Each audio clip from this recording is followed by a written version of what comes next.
Welcome to the Self-Publishing School podcast. This is the podcast to listen to if you're an aspiring writer or an author who wants to be more successful. On this show, you'll learn how to write and launch a book successfully, all from the top authors and people just like you who are doing it at the highest level. I'm your host, Chandler Bolt, the founder of Self-Publishing School, the author of the book called Published, and the CEO of selfpublishing.com. For free training on how to publish a book that sells 10,000 copies, go to selfpublishing.com/free training. Hey, Chandler Bolt here, and joining me today is Tim Waggoner. Tim's first novel came out in 2001, and he's published close to, get this, 50 novels and 7 collections of short stories since. He writes original fantasy and horror, as well as media tie-ins. His novels include Like Death, which is considered a modern classic in the genre, and the popular Necropolis series of urban fantasy novels. He's also written tie-in fiction, which we're going to talk a little bit about that, for Supernatural, Alien, Grimm, The X-Files, Doctor Who, and A Nightmare on Elm Street, Transformers, among others. Today we're going to be talking, obviously all things fiction. So a lot of things about writing habits, writing practice, what writing in the dark, what is it? What does it mean? We're going to talk about fiction marketing, tie-in books. What are they? There's a lot of things for us to cover. So Tim, welcome. Great to have you here. Yeah, I'm glad to be here. Thanks for having me. Yeah. So I guess let's start with this. Why books? Why are you so passionate about writing great fiction? Probably because I just grew up as a reader. Nothing really stimulates my imagination more. There was a time when TV kind of took over and I didn't read for a little while, like around junior high or so. But my dad was a big reader and he'd always have books lying around. And sometimes he'd say, "You might like this one, Tim, try this out."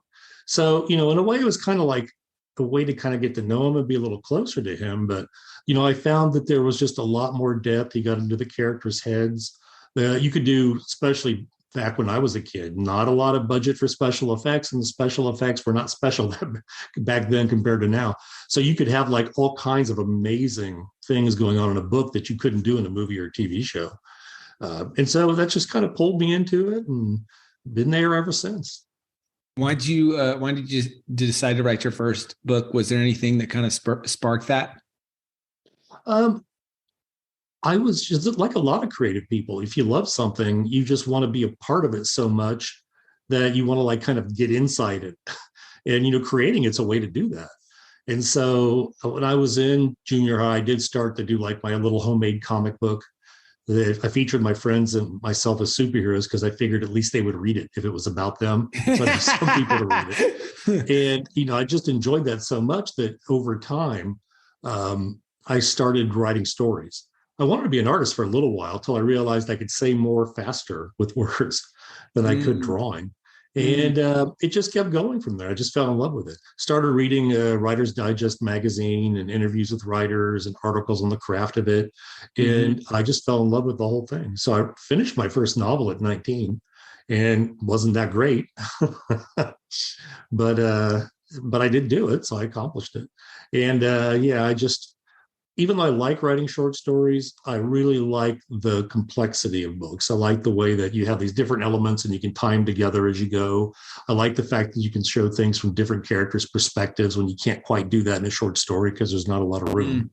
So I just really enjoy the novel form. Nice. So first, you said you wrote the first book at 19. Did that book get published? Oh, no. There was no self-publishing like there is now. Yeah. I was born in 1964, so 19 was probably 1983, I think. And, I would have like uploaded that thing. In 19, I would have been like uploaded that thing immediately. So I've been so enthusiastic about it.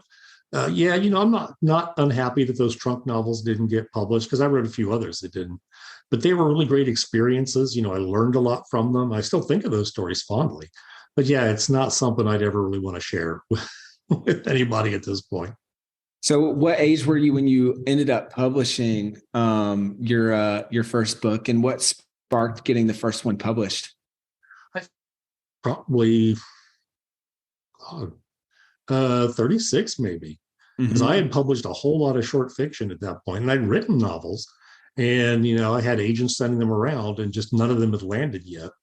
The first one it's just a weird situation. I had collaborated with a writer on a short story for an anthology about Xena the Warrior Princess. He was having trouble coming up with a story, and the editor recommended me as a co-writer with him. We wrote it together. It was fun. And when it was done, he's like, I'm an editor too. So if anything ever comes up, I'll get in touch with you. And I'm like, oh, that's nice. I didn't know if anything would come of it. And then he somehow ended up in this company called Foggy Windows, which was erotica for married couples. So it was very, very niche audience. And he's like, do you want to write one of these books for me? And I was like, it's not the kind of thing I ever thought about doing, but okay. And, plus I kind of have it's not exactly a rule, but if I ever feel like I'm above a certain kind of writing, I always make sure to say, no, don't think that way. You're not too good for anything. At least explore it.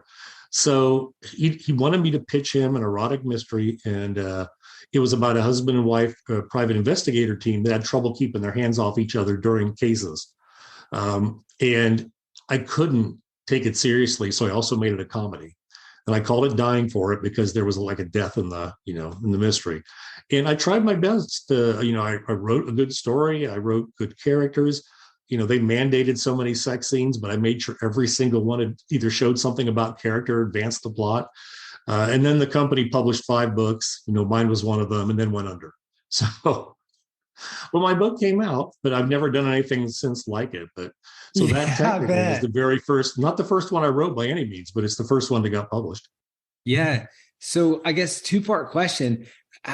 How you just kind of explained how you finally got published. Any lessons learned from that kind of window? And obviously, it strikes me as, okay, 19 to 36, 18 years.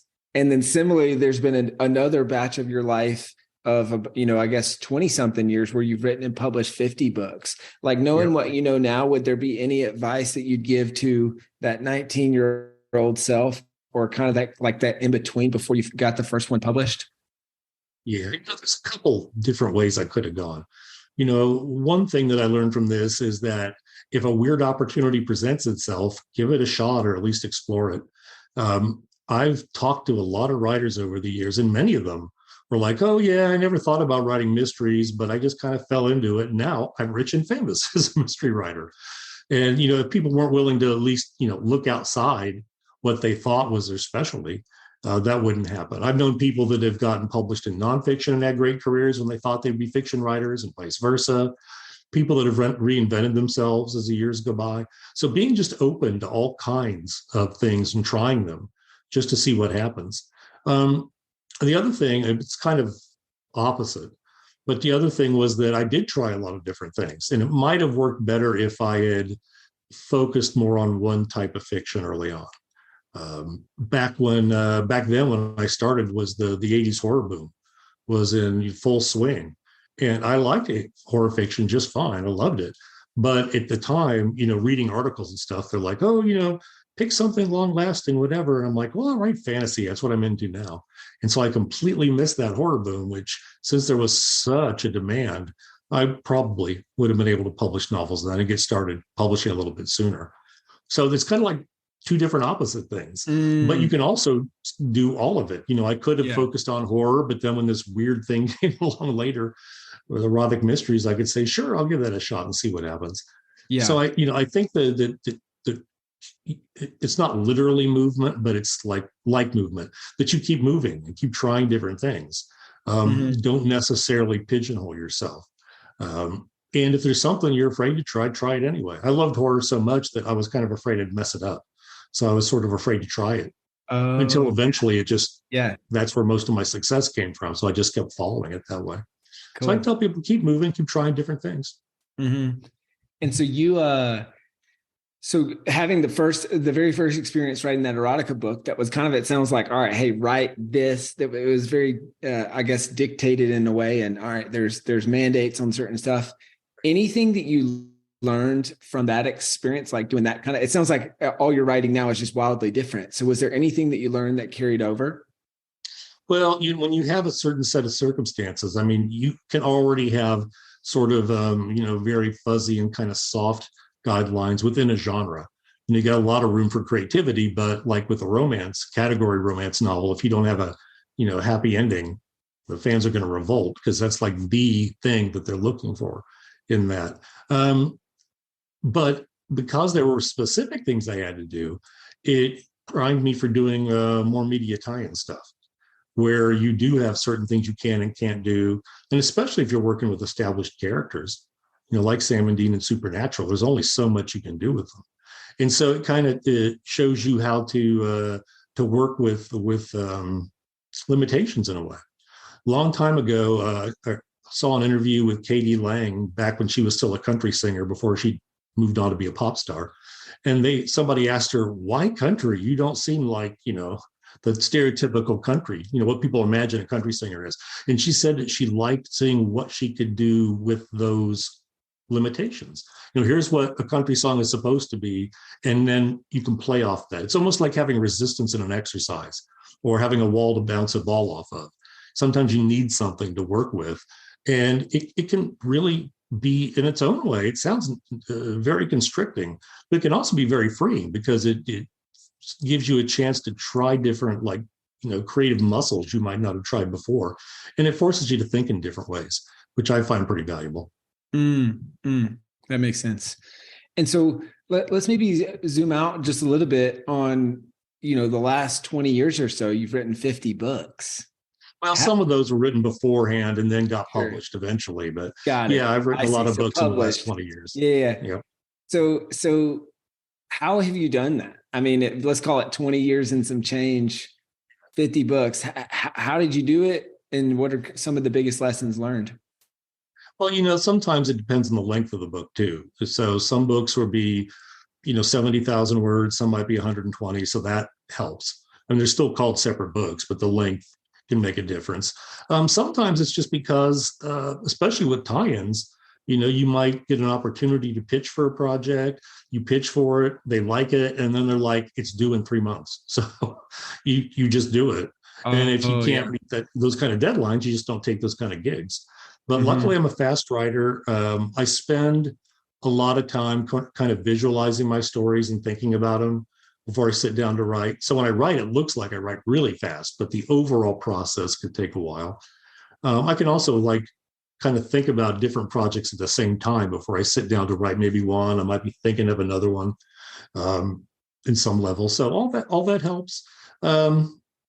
But some people, they need to go slower, and there's nothing wrong with that. You should do whatever produces your best work, or lean into your strengths. If you can find out that, I may not be the world's greatest prose stylist, but I can write pretty fast. And then you're like, okay, that's a strength I'll lean into. Or, I can't write fast, but man, I write really beautiful sentences. Then you lean into that. And don't let other people tell you that, real writers do this, that, or the other thing, because there are no unreal writers. We're all real writers, in any way that we approach it that works for us is fine. Mm-hmm. Got it. How do you feel like your writing process has evolved over the books? Yeah, I used to be more of a strict outliner, and I wouldn't have every single beat written down or anything like that, but I'd have an outline and I mostly follow it. With tie-in books, you still need to do that because it's approved by the studio or whoever owns the IP. And so they are expecting a story that's pretty much the outline you turned in. But for my own stuff, I may have an outline, I'll sell the book on the outline, and it's time to sit down and write it. And I may not look at the outline again. I have the story in my head, but I'm not worried about whether it matches the outline 100%. And that works pretty well for me. But often I don't know what's going to happen until the next book, because it's like each time you almost have to reinvent the process because you've never written that book before. So you got to find a process for that particular one. But I find myself either outlining less or not referring to the outlines as much as I used to. Oh, interesting. And why do you think that is? Is that just the muscle that's been built? Is it, you think, a style change, something else? Yeah, no, I think it really is the fact that you get used to the idea of how to construct a scene, how to end a scene, when's a good idea to switch to somebody else's point of view, how to build suspense, how to do that. It's like, if you learned how to play tennis, eventually you're not thinking about all the separate moves you're doing. You're thinking at a higher level because they're all in your muscle memory. So I think it's more like that. It's in my creative memory. Hey, Chandler Bolt here. I hope you're loving this episode so far. It's time to go from inspiration to implementation. All right, so if you've learned something, we want to help you implement what you've learned with your book. So what I want you to do right now is go to selfpublishing.com/schedule, book a publishing consultation with one of the experts on my team. We'll talk about your goals for your book, your dreams, your challenges, your next steps, and we'll start putting together a plan. All right, so go to selfpublishing.com/schedule, book a call with the team. Let's see how we can help with your book. It's time to implement. So I guess with that in mind, I mean, I know there's no one size fits all, but do you recommend that early writers start more as plotters and then kind of earn your way into the ability to be a pantser, or is that more just what worked for you? It's more than what worked for me, because some of my early novels, not my first three, they were shorter. I mean, they were all like over 200 pages, but I just finished those. But then I started becoming aware of this thing called revising. I was like, okay, I want to make my books the best they could be. And what I would find is I would make different choices along the way and figure, oh, I'll go back and fix and make everything work later. And it became a huge mess for me to deal with. And those books I never finished. Or if I finished them, they were a mess that needed revision that I just didn't do. It seemed overwhelming to me. And so eventually I got to a point where I was able to kind of learn to revise as I went, which helped a lot. I think that for beginning writers, try all of it and see, I tell people what gives you your creative energy. Some people, they loathe writing a first draft, but they cannot wait to rewrite it. I don't understand people that think revision is fun, because it's not my mindset. I love to create something. So, but I know that I had to learn, at least how to revise well enough, or how to revise in a way that actually kind of works with my strength in creating.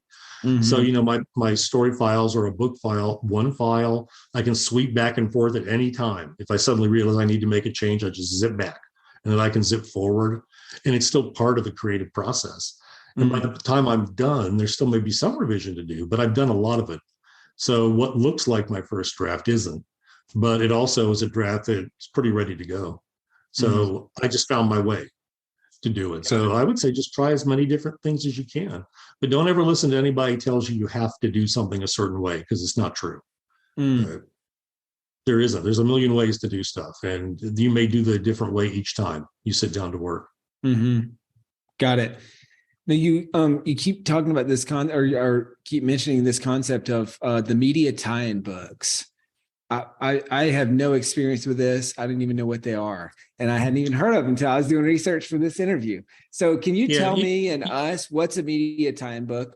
Sure. You know what they are because you've seen them. It's like if you've ever seen Star Wars books or Star Trek books, those are media tie-ins.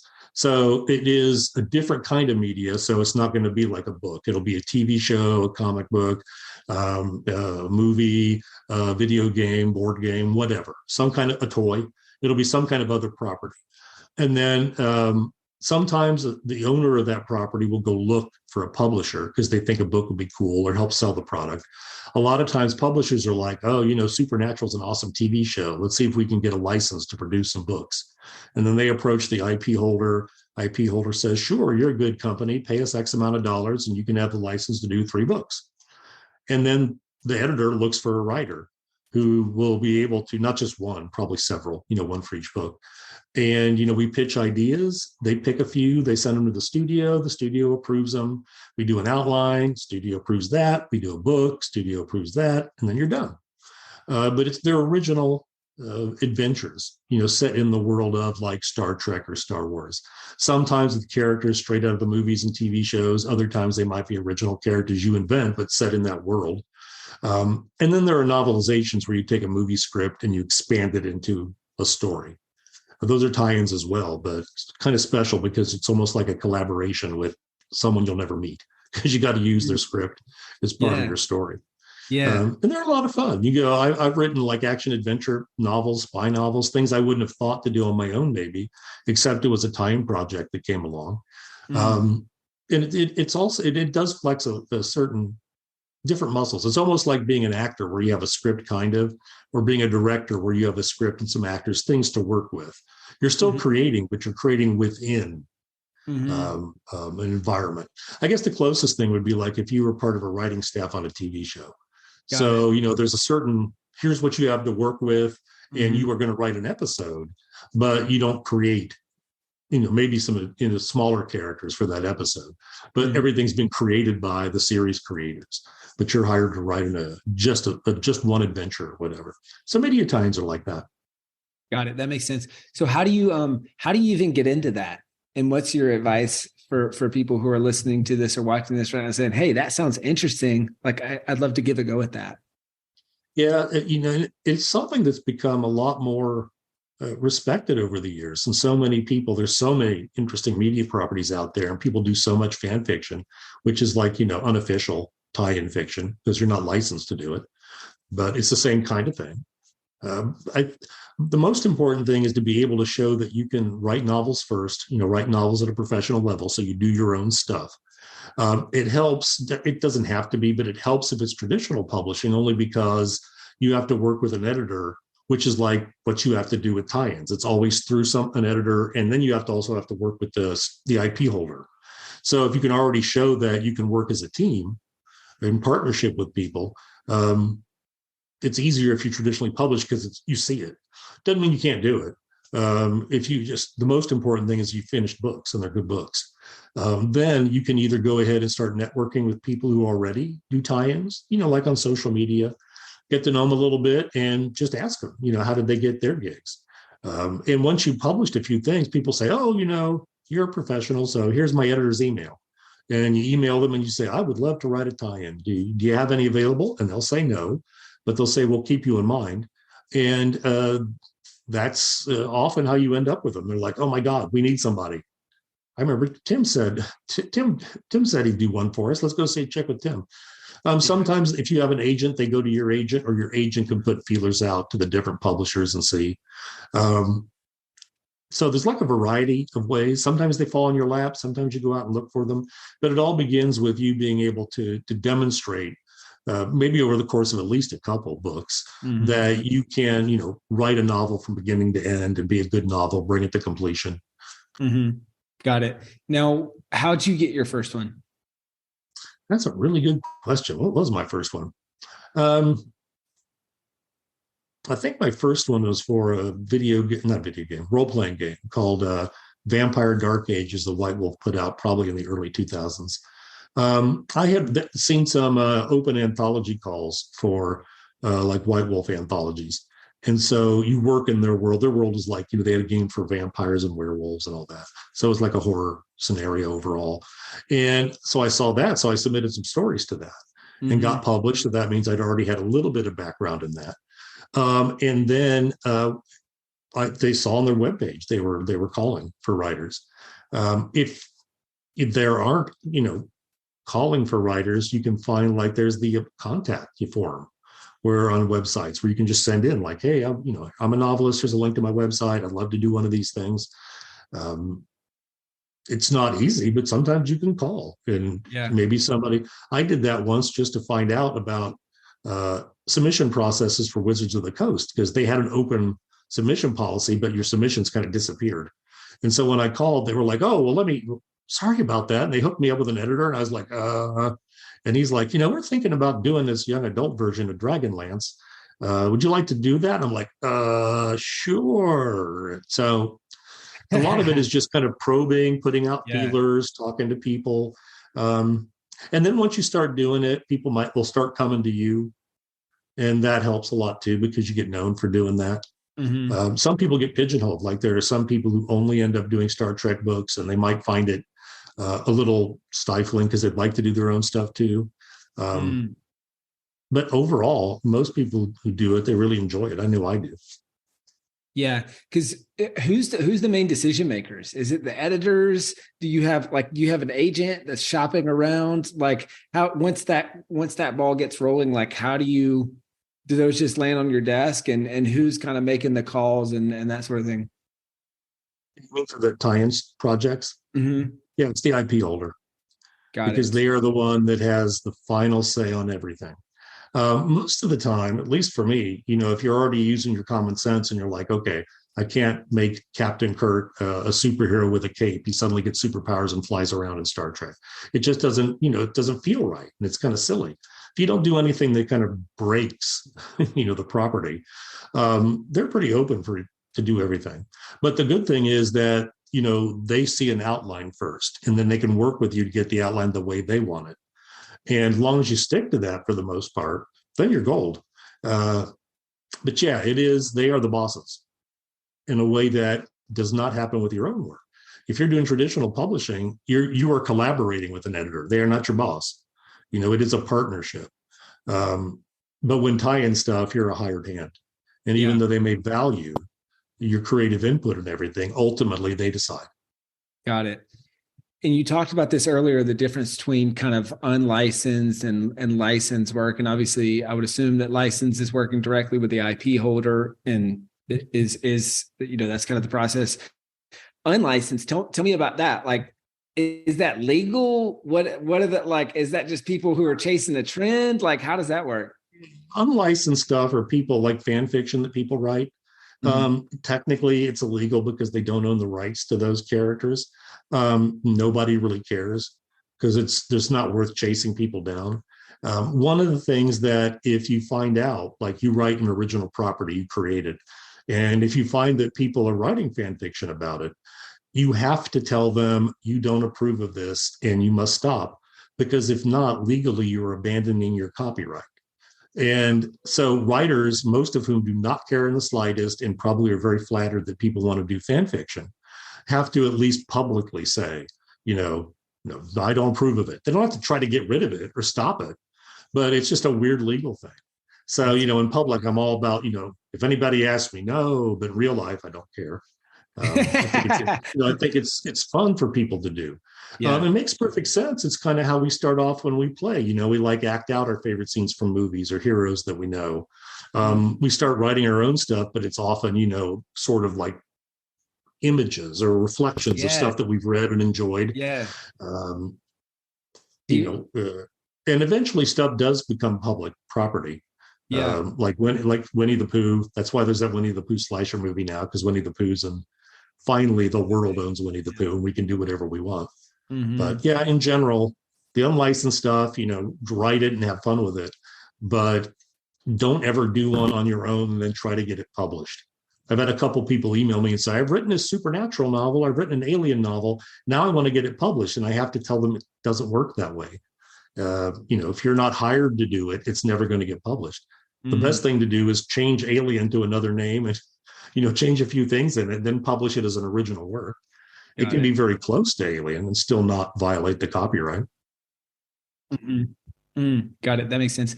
And then last question on the media tie-in stuff, because this is really fascinating. It's something we haven't talked a lot about on the show. What is the finances of that look like? Are they, I'm assuming they buy the rights, it sounds like, to the media tie-in book, and then they're shopping with writers. They probably cut a royalty back to the IP holder. You as the author, or is it a contract fee? And okay, we're going to pay you once and deliver this work. Do you get a royalty on the long tail of that? What does that look like?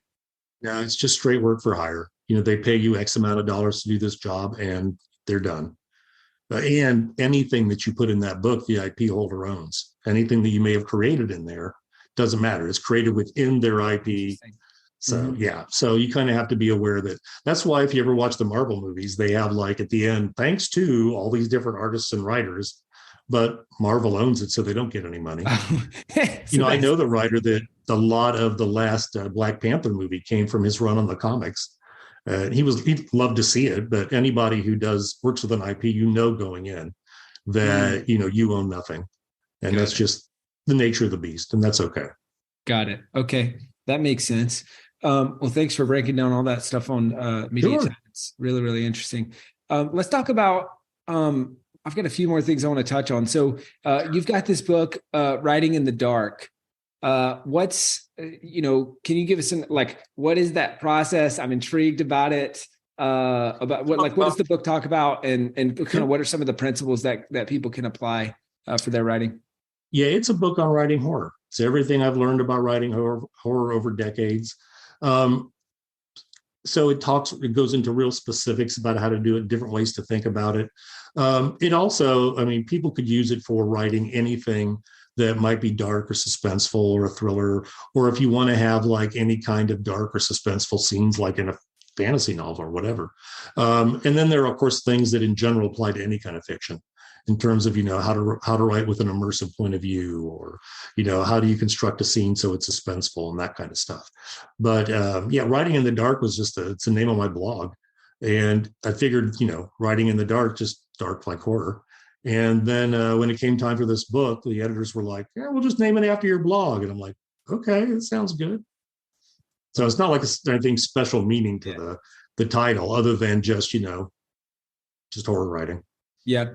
And is this your only work in nonfiction, and then everything else has been fiction, or have you written other nonfiction books as well? I've done some other ones. I've done a follow-up to Writing in the Dark. It's a workbook that has more exercises than Writing in the Dark did. I got to do a sort of nonfiction book for Supernatural, since Supernatural is all pretend. It's not, but it's supposed to be a manual like of the various monsters that the Winchesters encounter, and there's notes from Sam and Dean about it as they're compiling it. So that part was fun, but it's technically nonfiction. And then I got another nonfiction writing book coming out where I put in a number of short stories from like when I was 18 all the way up to now. And then I talk about what the inspiration was, and then I critique them afterwards. Like, what would I do differently now? So it's kind of like using my own work as an example to talk about writing principles. I don't know what that one's eventually going to be called or when it's going to be out, but it's in the works. So I've just done a handful of nonfiction. If you count, my blog's been going on for 10 years, and I've written articles about writing for a long time. But in terms of books, yeah, it's just a few. Got it. Now, have all of your books been traditionally published, or have any of them been self-published? I've self-published a couple. I've self-published a short story during one of the first months of COVID. I got really bored, and so I'm like, a lot of times people will try writing these shorter erotica pieces to self-publish. So I picked a pseudonym and I wrote one with a vampire in it. My wife's an artist; she did the cover, and we put it on up, and it was fun to do. And it gave me a chance to see the whole process. So because I teach creative writing, and I want to be able to at least tell my students enough about what that was like. And then one of my small press books, for some reason, when the publisher tried to put up the ebook, they wouldn't let him. They kept rejecting it. So he says, I'll just give it to you and you put it up. Then they accepted it. Yeah. So, I mean, it hardly counts as self-publishing in terms of a process. I just was like pushing the buttons my publisher couldn't push for some reason. So that's about all I've done. I think sometimes I do have books like the Necropolis series you mentioned. People still email me and say, you're going to write some more. I think, I could do that with self-publishing if I wanted to. And it's something I'm thinking about moving toward a little bit. I've noticed a lot of veterans or writers who've been writing for 20, 30 years are moving toward that more, taking control of their own work, publishing their backlist, continuing series on. So it's something I'm thinking of. I got a few years before I retire from my teaching job. So I may move full force into that once I'm done. Yeah. Now, do you have a publisher that you work with a lot of your books, or how does that kind of process work, especially for publishing so many books? Yeah, I could work with different ones for different types of books. Just depends. If you are you get published by a big enough publisher in traditional publishing, they'll have like a clause that basically says, you don't publish with anybody but them. They say it like they get first look at whatever you're going to do next or whatever. And, or your agent may say only one book a year because that's the way that, you don't oversaturate the market and whatever. And so you're encouraged at that level not to be as prolific as you could be. But when you're publishing with smaller press, or even if it's, mass market, it's not gigantic, super famous publisher, they don't seem to care as much. And if you can sometimes get this weird situation where you have 3 books come out a month apart, and it's really hard to decide. And you didn't know that was going to happen because nobody told you early on when the pub dates were going to be. And then you have to figure out, how do I promote 3 books at once? Do I just pick one? What do I do? So it's just different publishers. So right now I may be working with half a dozen maybe for different things, stuff coming up that I haven't written yet. Right now, I think it's only one or two at this point. I've got a backlog of things to come out still. So, Got it. If you, when you look at kind of your catalog, are there any attributes or things that you could point to that are commonalities of your best-selling books? it's hard to predict what they're going to be. If you can catch a wave and ride it, Yeah. or if it's a wave that goes on long enough. Like for a long time, serial killer thrillers like Silence of the Lambs were really, they just stayed strong, and you'd have enough time to catch that wave and probably write one. But a lot of times the wave comes and goes before you can jump on it. But it seems like the best-selling things usually are stuff that people can, in general, relate to in a broad way, a broad range of people. So if there's going to be like any kind of supernatural element or science fictional element, it's smaller. So it doesn't require so much suspension of disbelief. The writing style tends to be, I think, easier to read. I think the pace is a little faster because that is the way to grab as many people as you can. I mean, that's why newspapers write. They do their stuff on like a sixth grade reading level, not because they think people aren't smarter than sixth grade, but that's because you can read it fast. So I think you can do that. Series works really well. People really like characters that they can get into. It's the thing editors like too. The stereotype of New York editors is they want character more than anything else, and agents too. So if you're writing like an action story with very thin characters, it might be a hard sell for them. Got it. Are you you talked about series working really well. One of the big things that Rami Vance or Ari Vance, he runs the fiction, kind of the fiction side of selfpublishing.com. He always talks about the read-through rate and how that read-through rate is so important. What percentage of people who buy book one are going to buy book two and buy book 3 and 4 and so on. Is there anything that you do intentionally around that and that you feel like maximizes that read-through rate? No, not really. A lot of my books are standalone, even though they take place in the same general universe. So having some connections between them, at least for people who've read the other books, and making it clear that it's that way. Like on my blog, I have here's all the different books and how they kind of connect. So that thing can work pretty well. One series I'm doing now, I've done the first one a year ago, and it's time for me to do the second one. But that publisher is going to wait to release them all pretty much about the same time. So I think the biggest thing is just you have your next book ready to go when they finish the first one, because they can just click and get that next one. And that's something traditional publishers, they'll do eventually with a series, but they won't do, starting out. Traditional publishing, they treat it like the lottery. Yeah, they don't know if you're going to be successful or not. They'll give you some, publicity money, a little bit. But once they find out your book is selling, they pour more publicity money into it because it's a more sure return on investment. So even though you're supposed to be like a full partner with them, it doesn't always work out that way. So that's one of the things self-publishers can really control. They can control what they release. They control like trying to maximize people going through their series. You can write smaller books, especially if they're ebooks, because nobody, or larger ones, whatever. Nobody cares the physical dimensions because it doesn't matter anymore. So, I mean, just all of that's been a real game changer in the ways that, people can try to maximize how readers go through one of their books to the second one to the third one. Yeah, absolutely. I see a lot of that Rami's created a fundamental of fiction, the fundamentals of fiction and story, and then our full-time fiction, kind of two core programs. And he talks a lot about that staggered launch. So exactly. And that's the beauty of self-publishing, right? Is you can stagger. All right, let me sit on some of these and go book 1, month 1, book 2, month 2, book 3, month 3. All right, promote. Then maybe at the 1 year mark, let's put together a box set, and just like a lot of kind of tie-ins and things that you can do to then, use that so that people can, like you said, they buy the first one, they want to read the next one. And if the next one's not available, well, then they can't buy it. Right. And so it's just like some of those things to tie the books together. Yeah. And publishers, they won't take a chance on your original fiction that way, traditional publishers, but they will do tie-in fiction that way because they know there's already a market.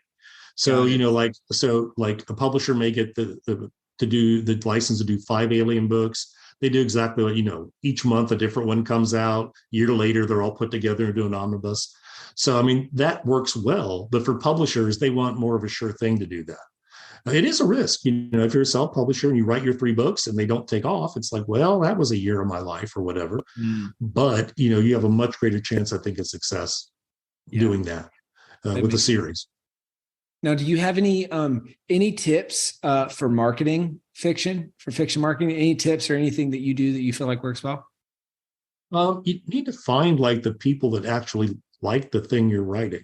I think a lot of mistakes that writers make is that they try to go broad and they'll take like a weird extreme horror novel full of blood and sex and everything and try to sell it to a general audience. And it's like, that's already a niche audience. Even in the horror community, that's a niche audience. So the more that you can find those people, whoever your audience is, the better. And, social media allows you to do that. You can do it on Amazon with the way you do your tags and everything and your keywords, and you can still refine those as you go. I think cross promotion can work really well. I think that if like several writers who write kind of the same thing sort of cross promote each other's work. So if you have any friends or make connections, I think that works really good. But there's this movie I was showing in my novel writing class last night. It's about a writers group. I can't remember the title off the top of my head now, of course, that I just saw it last night. But at any rate, so one of the characters, he's written like this terrible Tom Clancy knockoff. And his signing he's going to do is in a hardware store because that's where his girlfriend works. And, one of my students is like, he should have just taken it to like a military surplus store. He would have sold a ton of those. And I'm like, yeah. I had a student who he would write humorous stories about hunting dogs because those were his interests, humor and hunting dogs. He would go to like these hunting conventions is where he would sell those books, because you try to sell that in a bookstore. How many people are going to be going, I want humorous stories about hunting dogs. So, I think finding your people who would be interested in this, I think you're much better served to do that than try to go super broad and try to get everybody, to read what you write. That's great. Tim, this has been awesome. What would be your parting piece of advice for the Tim from a couple of decades ago and maybe the other Tims out there who are thinking about writing their first fiction? I would say the thing I tell my students all the time, that writing is nothing more than psychological endurance if you want to build a career. You just have to keep going. And it's okay to take a break if you need to. It's okay to scale back a little bit or whatever.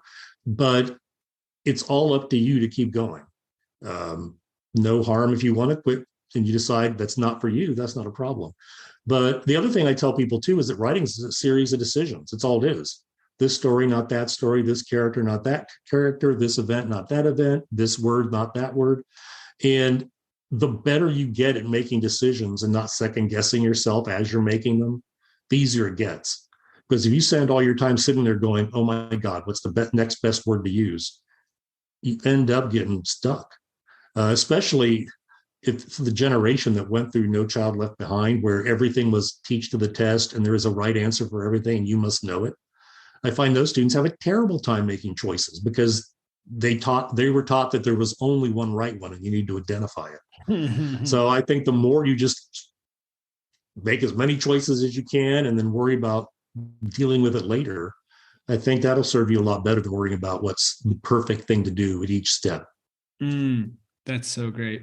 That's awesome. Well, Tim, where can people go to buy your books, to find out more about you and what you're up to?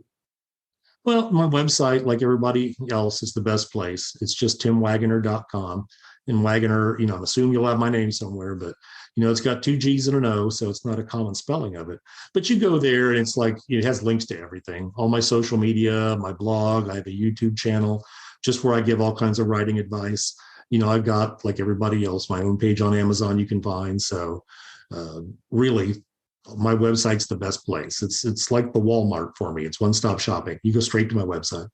Cool. timwaggoner.com. Tim, thank you so much. Well, thanks so much for having me. I had a great time. Thank you so much for watching or listening to this episode of the Self-Publishing School podcast. I know there's so many places that you can be spending your time. There's other podcasts that you could be listening to, YouTube channels that you could be watching. So thank you so much. It means the world. Now, I want you to do 3 things right now if you found this episode helpful. All right, number one, I don't know if you know this, but we've got a YouTube channel. It's a companion channel to this podcast. All the video versions of the episode are on the YouTube channel. So number one, subscribe to the YouTube channel. Number two, if you're listening to this podcast wherever, whether this is Spotify, Apple Podcasts, number two, I want you to subscribe to this podcast right now so you don't miss a future episode.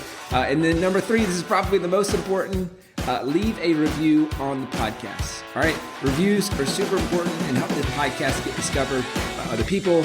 So number three, leave a review on the podcast. Thank you so much. I'll see you in the next episode. If you're on the fence about scheduling a publishing consultation call with my team, maybe you're not quite ready for that, I've got some free training that I think will be really helpful for you. All right, all you have to do is go to register to sign up. Go to selfpublishing.com/free training. When you do, you're also going to get a free digital copy of my new book, Published. And on that training, you're going to learn the next steps of how to implement with your book. So how to write, how to publish, how to launch successfully. So go to register right now at selfpublishing.com/free training. I'll see you there.